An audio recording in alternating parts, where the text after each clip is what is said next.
Desta feita, faço um comentário sobre o seguinte assunto: José Bonifácio, Getúlio Vargas e Alexandre de Moraes.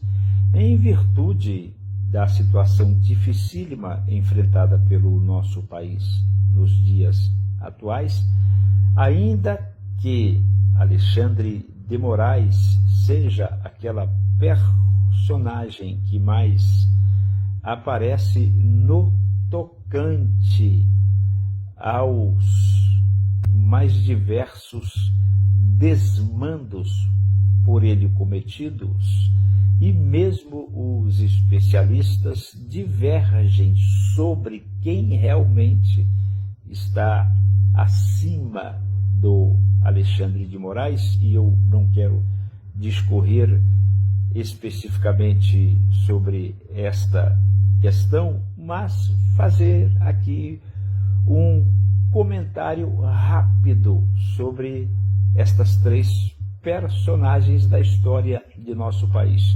O José Bonifácio, já comentei sobre ele em vídeo anterior.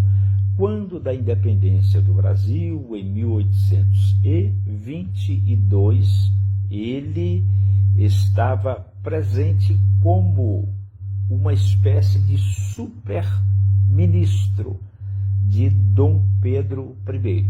E entre os anos de 1822 e 1823, José Bonifácio agiu realmente como um déspota, um verdadeiro tirano, uma espécie de mini-ditador. E os seus desmandos começaram a ser desmascarados quando Dom Pedro, em virtude de uma queda de cavalo, segundo os historiadores, ele sofreu 34 quedas, os deputados passaram a visitá-lo e, desse modo, puderam então manter contato com ele, conversar, e vagarosamente eles foram falando com Dom Pedro, o então imperador constitucional do Brasil, sobre os desmandos cometidos por José Bonifácio, inclusive o de encher as prisões do Rio de Janeiro com políticos, porque ele perseguiu a vários deles, inclusive alguns foram forçados a partir para o exílio em outros países, inclusive na nossa vizinha Argentina.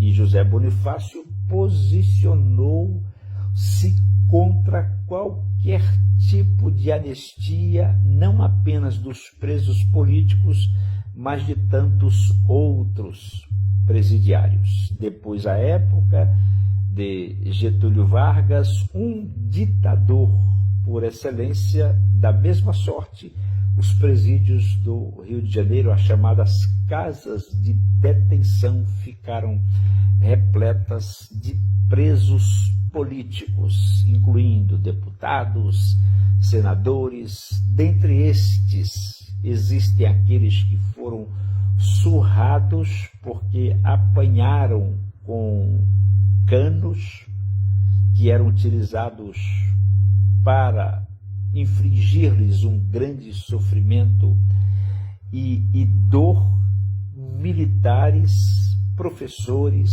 intelectuais, advogados e tantos outros. Inclusive, vários destes presos eram encaminhados, por exemplo, para o navio Dom Pedro I, que ficava fundeado aqui no Rio de Janeiro, na Baía de Guanabara, nos primeiros dias, quando Getúlio Vargas assumiu a cadeira presidencial.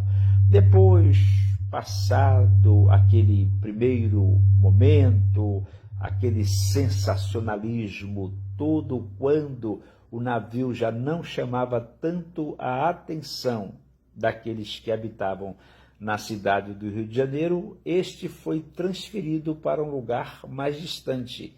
e ficou fundeado bem próximo à ilha do governador. Mas a verdade é que muitos presos sofreram horrores à época de Getúlio Vargas. E hoje nós temos o Alexandre de Moraes, o mini ditador, inclusive responsável pela prisão daqueles patriotas, centenas, diga-se de passagem, que continuam presos no presídio da Papuda, em Brasília. Aliás, lugar de meu nascimento, porque eu sou brasiliense, ou seja, nasci na cidade de Brasília em fevereiro de 1963. Portanto, começo a concluir a minha fala dizendo que o que acontece hoje no Brasil, infelizmente, é uma novidade unicamente para aqueles que desconhecem a história de nosso país. Porque fatos semelhantes aconteceram à época de José Bonifácio, e o sofrimento daqueles que eram perseguidos por José Bonifácio só findou-se quando Dom Pedro voltou-se contra José Bonifácio e o enviou para o exílio, lugar no qual ele permaneceu por cerca de 6 longos anos.